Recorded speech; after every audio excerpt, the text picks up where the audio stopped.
শোনো, তোমরা যারা 5 ওয়াক্ত নামাজ পড়ো এবং তোমরা যারা পড়ো না, তোমরা যারা ভেবে নিয়েছো যে সিগারেট খেলে মুসলমান থাকা যায়, মদ খেলে মুসলমান থাকা যায়, সুদ খেয়ে মুসলমান থাকা যায়, মিথ্যা বলে মুসলমান থাকা যায়, ঘুষ খেয়ে মুসলমান থাকা যায়, মারামারি করে মুসলমান থাকা যায়, আরেকজনের স্ত্রী আরেকজনের মেয়ে ওদের সাথে জানা ব্যভিচারে লিপ্ত হয়ে মুসলমান থাকা যায়।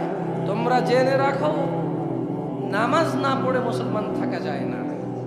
তোমরা জেনে রাখো, নামাজ না পড়ে মুসলমান থাকা যায় না।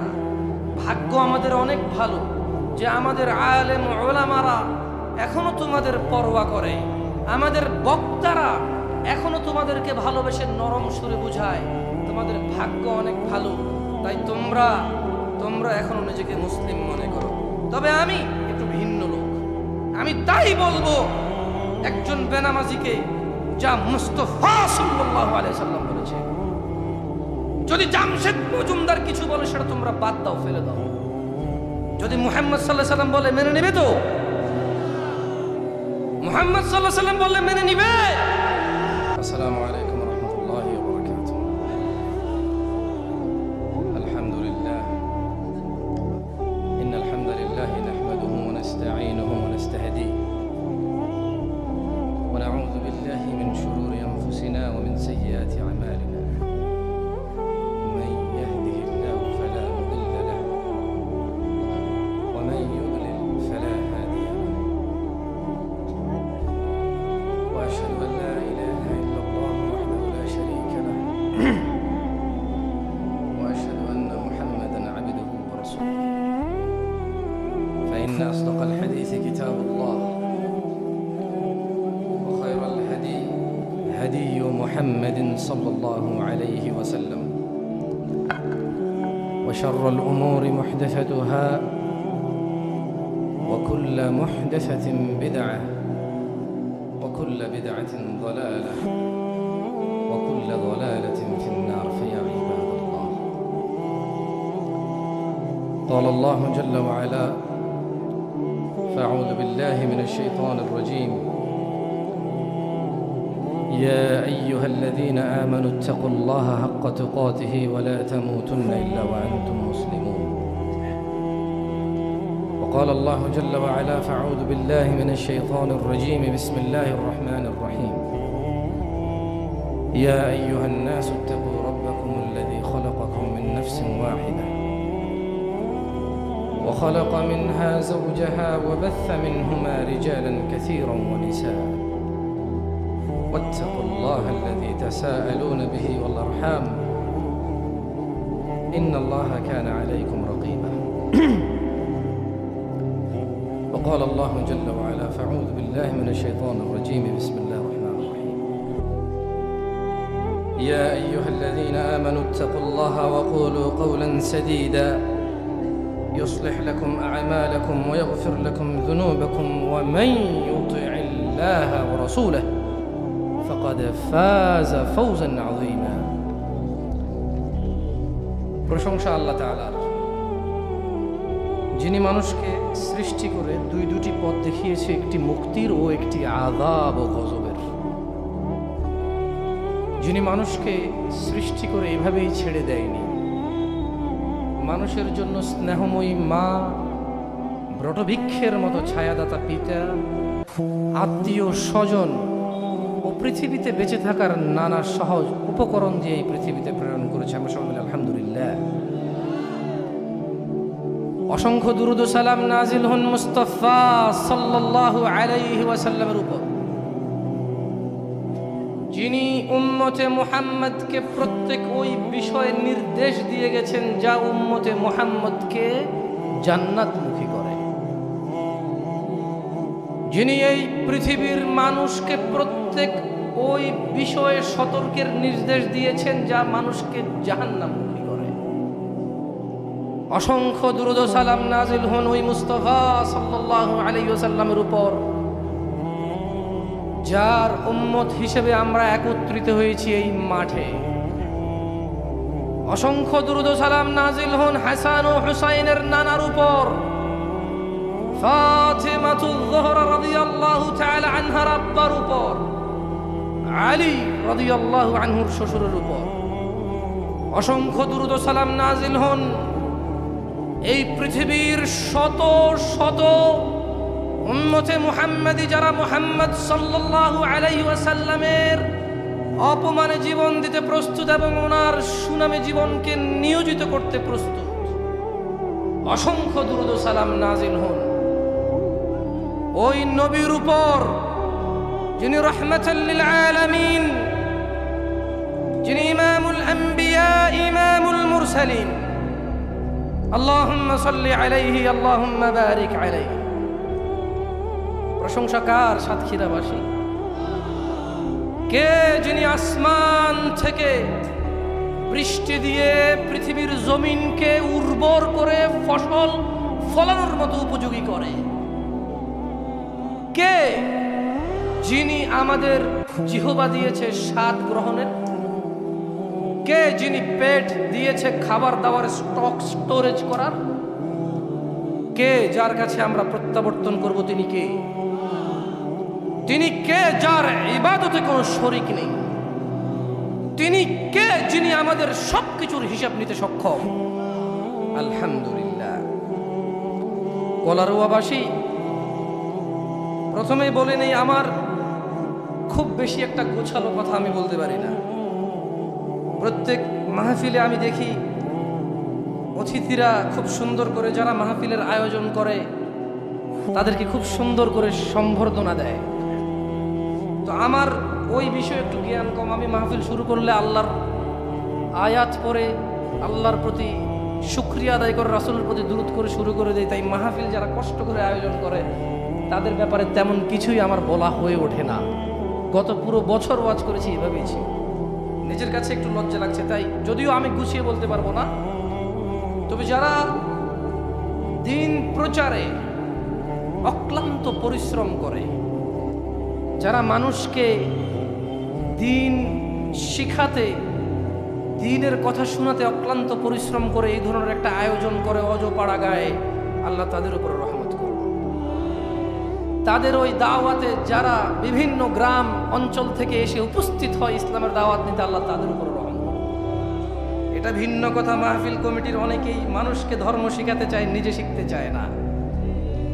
এটা ভিন্ন কথা, মাহফিল কমিটি নামাজ নিয়ে ওয়াজ করতে বলে নিজে ঈশান নামাজ পড়ে না, কে আসছে কে যায় নাই, কে আসে নাই সেটার খেয়ালে ব্যস্ত থাকে। এটা ভিন্ন কথা, মাহফিল কমিটি চায় পৃথিবীর সবাই ভালো হয়ে যাক, ওনার দাঁড়িয়ে রাখার দরকার নেই। এটা ভিন্ন কথা, মাহফিল কমিটি চায় সবাই সুদ ঘুষ ছেড়ে দেখ, ওনার নাপিতের দোকান চলুক, লোনের বিজনেসে চলুক। এটা ভিন্ন কথা, মাহফিলের প্রধান অতিথি, প্রধান বক্তাকে নিয়ে আসবে পৃথিবীর সবচাইতে পরিচিত মানুষকে, এই আশায় মাহফিল করে।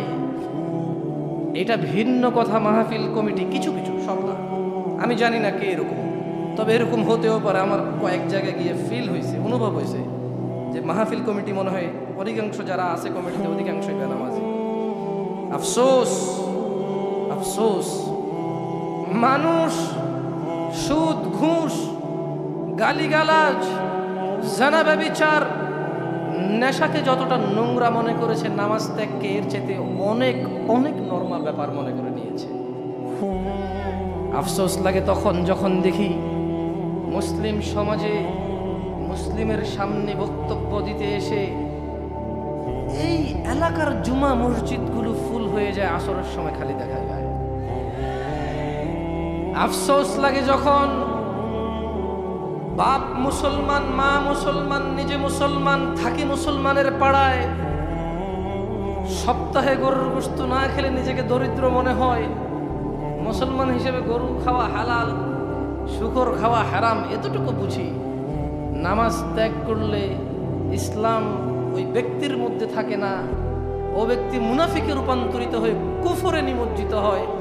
এই অনুভূতি হারিয়ে গেছে, এই জন্য আফসোস লাগে। আফসোস লাগে আল্লাহ তাআলা এই দ্বীনে ইসলামের 5টি স্তম্ভের আল্লাহকে সাক্ষ্য দেওয়ার পর দ্বিতীয় স্তম্ভ, দ্বিতীয় পিলার এবং খুঁটি, যার উপরে ইসলাম দাঁড়িয়ে আছে, দিন মুসলিম দাঁড়িয়ে থাকবে, সেটাকেই নামাজ করেছে। আফসোস লাগে যখন শতকরা 98 জন লোক ফজরে ঘুমে থাকে। আফসোস লাগে যখন এ পাড়ায় একটা মসজিদে নামাজ পড়ার ধরন একরকম, তাই ও পাড়ায় আরেকটা মসজিদ হয়। এই নিয়ে চায়ের দোকানে খোঁচাখুচি হয় যে এতগুলো মসজিদ দিয়ে করবে কি। অথচ 10 বছরে যাদের উপরে সলাৎ ফরজ হয়ে যায় তাদের সবাই যদি মসজিদে আসতো, এরকম আরো 3টা মসজিদ তর্ক ছাড়া আপোষেই করা লাগতো, অথবা এই মসজিদটা 5 তলায় রূপান্তরিত করতে হতো। আফসোস লাগে মানুষ ওয়াজ শুনে নিজেকে মুসলিম মনে করে, ওয়াজ করে নিজেকে মুসলিম মনে করে, নামাজ পড়ে নিজেকে মুসলিম মনে করতে হবে। বেশিরভাগ মানুষের অনুভূতি নষ্ট হয়ে গেছে। আমি নিজেকে বাদ দিচ্ছি না, এই কাতার থেকে আমি নিজেকে বাদ দিচ্ছি না, আমার পরিবারকে বাদ দিচ্ছি না, আমার পাড়া প্রতিবেশী আত্মীয় স্বজনকে বাদ দিচ্ছি না। আমি বলতে চাই না যে চিটাগংয়ে আমার পাড়া আমার ঘর অনেক নামাজি, কলারুয়া এসেছি সব বেনামাজি, আমি এরকম বলতে চাই না। আমার কথা এভাবে নেবেন না কলারুয়াবাসী। আমি বলতে চাই আমি সাতক্ষীরা কলারুয়াতে প্রথম এসেছি। বেনামাজির যে পরিসংখ্যান আমি আপনাকে বলছি তা আমি আমার ঘর আর আমার গ্রামের থেকে বলছি। আর হ্যাঁ, আমি মনে করি বাংলাদেশের সব জায়গায় এরকম। আমি ভুল হয়ে থাকলে আল্লাহ আমাকে ক্ষমা করুন। আপনার নামাজি মানুষ, আল্লাহ আপনাদেরকে কবুল করুন।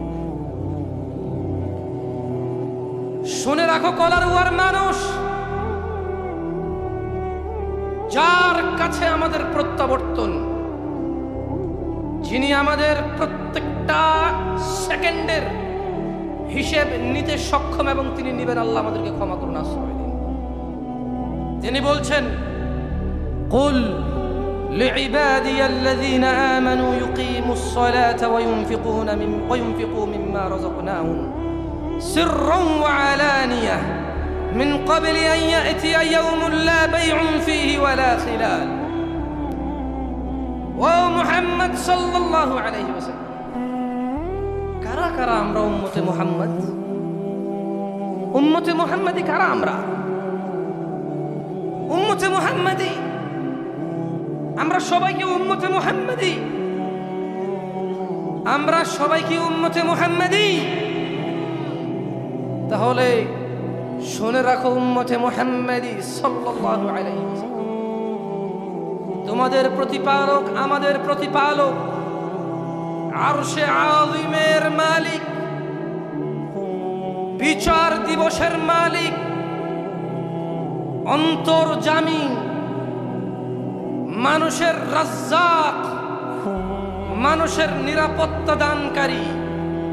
তিনি ওনার হাবিব সাল্লাল্লাহু আলাইহি ওয়াসাল্লামকে বলছেন, কুল, ও উম্মতে মুহাম্মদ, জেনে রাখো তোমাদের রব, তোমাদের প্রিয় মুস্তাফা সাল্লাল্লাহু আলাইহি ওয়াসাল্লামকে বলছেন, কুল, বলে দিন, লিইবাদিয়াল্লাযীনা আমানু, বলে দিন আমার বান্দাদের মধ্যে যারা ঈমান এনেছে, ইউকিমুস সালাতা ওয়া ইউনফিকু মিম্মা রাযাকনাহুম সিররান ওয়া আলানিয়া, এদেরকে বলে দিন যারা ঈমান নিয়ে এসেছে সালাত কায়েম করতে বলে দিন, এবং আমি রব তাদেরকে যে রিজিক দিয়েছি সেখান থেকে ব্যয় করতে বলুন, গোপনে ও প্রকাশ্যে। আল্লাহ তাআলা ওনার মুহাম্মদ হাবিব সাল্লাল্লাহু আলাইহি সাল্লামকে বলছেন, এদেরকে বলে দিন যদি ঈমান আর সত্য দাবি করো তাহলে সালাত প্রতিষ্ঠিত করো, নামাজ কায়েম করো এবং দান করো প্রকাশ্যে, যেটা মানুষের চোখে আসে, তবে মানুষ দেখিয়ে নয়। দান করো গোপনে, যেটা মানুষের চোখে আসে না। কতদিন পূর্বে? মিন ক্বাবলি আন ইয়াতিয়া ইয়াউমুন লা বাইউন ফীহি ওয়ালা খিলাল। দান করো প্রকাশ্যে গোপনে, নামাজ কায়েম করো ওই দিন আসার আগে, যেই দিন কোনো বেচা কিনা থাকবে না, বন্ধুত্ব থাকবে না। ইয়া শিবাব, যুবক তোমার বন্ধু বৃদ্ধে উপনীত হয়েছে, একজন সরকারি চাকরি থেকে রিটায়ার্ড হয়েছে, আরেকজন গ্রামের কৃষক বন্ধু শহর থেকে চলে আসবে, কারণ গ্রামে তার কৃষক বন্ধু আছে বড়। যুবক সাতক্ষীরা সদরে পড়বে না, কলারুয়া প্রাইমারিতে পড়বে, কেন? ওর বন্ধু বান্ধব সব এখানে। এই জন্য ঢাকা যেতে চাচ্ছে না কেন? সাতক্ষীরা সদরে ওর বেড়ে ওঠা, ওখানেই ওর স্কুল কলেজের বন্ধু বান্ধব। জেনে নাও উম্মতে মুহাম্মদ সাল্লাল্লাহু আলাইহি ওয়াসাল্লাম, ও রবের বান্দা যারা তোমরা নিজেকে স্বীকৃতি দিচ্ছ এবং আত্মসমর্পণ করেছো যিনি আসমান ও জমিনের প্রতিপালক, ওনার কাছে তোমাদের রব বলছে সালাত কায়েম করো, দান সাদাকা করো গোপনে ও প্রকাশ্যে। ওই দিন আসার আগে যেই দিন বেচা কিনা চলবে না, যেই দিন কারো বন্ধুত্ব থাকবে না। তোমাদের রব বলছে ওয়াকিমুস সালাতা ওয়া আতুজ যাকাহ ওয়ামা তুকদ্দিমু লিআনফুসিকুম মিন খায়রিন তাজিদুহু ইনদাল্লাহ ইন্নাল্লাহা বিমা তা'মালুনা বাসীর। আর তোমরা সালাত প্রতিষ্ঠা করো ও যাকাত প্রদান করো, আর তোমরা সালাত প্রতিষ্ঠা করো ও যাকাত দাও, এবং তোমরা উত্তম কাজের যা কিছু নিজেদের জন্য পেশ করবে আল্লাহর কাছে তা তোমরা পাবে। তোমরা কি আল্লাহর কাছে ভালো কিছু পেতে চাও না? আপনারা আল্লাহর কাছে ভালো কিছু পেতে চান? তা ভালো কিছুর মধ্যে আল্লাহ এখানে দুটো জিনিস উল্লেখ করেন। এক, সালাত কায়েম করতে, মানে 5 ওয়াক্ত নামাজ পড়তে বললেন, এটা ভালো, সেটা আল্লাহর কাছে পাওয়া যাবে। 2, যিনি স্বার্থ সমর্থ রাখে, অর্থবিত্ত আছে, তিনি বছর শেষে ওনার কি কি সম্পদ রয়েছে যেটা জাকাতের আওতায় এসেছে সেটা উনি জাকাত প্রদান করে দেবে। আল্লাহ তাআলা বলছেন যে খায়রুন তাজিদুহু ইনদাল্লাহ, আল্লাহর কাছে তোমরা তোমাদের এই ভালোগুলো পাবা। ইন্নাল্লাহা বিমা তা'মালুনা বাসীর, নিশ্চয়ই তোমরা যা কিছু করো আল্লাহ তা সম্যক দ্রষ্টা, তিনি সবকিছু দেখে। তোমরা যাই করো তুমি দেখে। এই ওয়াজকে কেন্দ্র করে আজকে যে ছেলেরা তাদের বান্ধবীদের সাথে দেখা করতে আসছে, উনি এটা জানে। উনি এটা জানে ওখানে বাজারে চটপটি ফুচকার দোকানের মধ্যে যেই মেয়ে এবং যেই ছেলে বহুদিনের ইচ্ছা দেখা করার হয়নি, আজকে ওয়াজ সারা রাত লাইট জ্বলবে, মানুষ আসবে হাজার হাজার, কেউ কাউকে সন্দেহ করবে না। আল্লাহ এটা দেখে। ইন্নাল্লাহা সামিউন বিমা তা'মালুনা বাসীর, তিনি সবকিছু সম্যক দ্রষ্টা, তিনি দেখে যে যাই করুক। শোনো উম্মতে মুহাম্মদ কলারুয়াবাসী, গ্রামটার নাম কি? পুকুরপাড়, সোনাবাড়িয়া না, বারেকের মোড় না? মাশাআল্লাহ, শুনেছি এখান থেকে ইন্ডিয়া অনেক কাছে। জীবন মানে মৃত্যু আরো অনেক অনেক কাছে। যারা পরিচয় দিতে গিয়ে বলে এখান থেকে একটু কাছে, আমি বলি মৃত্যু এখান থেকে আরো অনেক অনেক অনেক কাছে। যুবক বৃদ্ধ দেখে না মৃত্যু। আজকে যারা ইশার সালাত না পড়ে হুজুরের ওয়াজ শুনতে আসছে তাদেরকে বলে রাখি, আমি জামশেদ মজুমদারের যতটুকু সামান্য জ্ঞান, ওটাকে জ্ঞান বলা যায় না, যতটুকু জানি অল্প স্বল্প শিখতেছি, পুরো হুঁশের মধ্যে বলতেছি, আমি আমার পুরো জিম্মেদারি নিয়ে বলতেছি। এইরকম 1000 ওয়াজ শোনা আর 1 ওয়াক্ত নামাজ না পড়া, 1 ওয়াক্ত নামাজ না পড়াটা বড় অন্যায়। ওই 1000 ওয়াজ এক জায়গায় এনে আর 1 ওয়াক্ত নামাজ ছাড়াকে এক জায়গায় আনলে এই লোক সুনাম ধন্য হবে না, বদনাম হবে। নামাজের ঘাটতি হবে না, কিসের ঘাটতি হবে না? যদি এরকম হয় দূর দূরান্ত থেকে এসে ওয়াজ শুনে চলে যাবে, হুজুরকে অনেক মানুষ দেখে। যদি ব্যাপারটা ওয়াজ শোনাতে সীমাবদ্ধ হয় তাহলে ওয়াজ করার দরকার নেই। যদি ব্যাপারটা এরকম হয় যে ওয়াজ শুনে শিখবো তাহলে দরকার আছে। যদি এমন হয় যে ভাইয়ের আরো 3টা-4টা ওয়াজ শুনছি এখনো নামাজ পড়ি না, এটা গিয়ে শুনবো, দেখা হতে পারে ওনার সাথে, তার দরকার নেই। যদি ব্যাপারটা এমন হয় যে বক্তব্য শুনে নিজের হৃদয় উজ্জীবিত হয়েছে, সালাতে মনোযোগ বেড়েছে, তাহলে আল্লাহ যারা এই উদ্দেশ্যে এখানে এসেছে আল্লাহ তাদেরকে পরিপূর্ণ উদ্দেশ্যে হাসিলের তৌফিক দান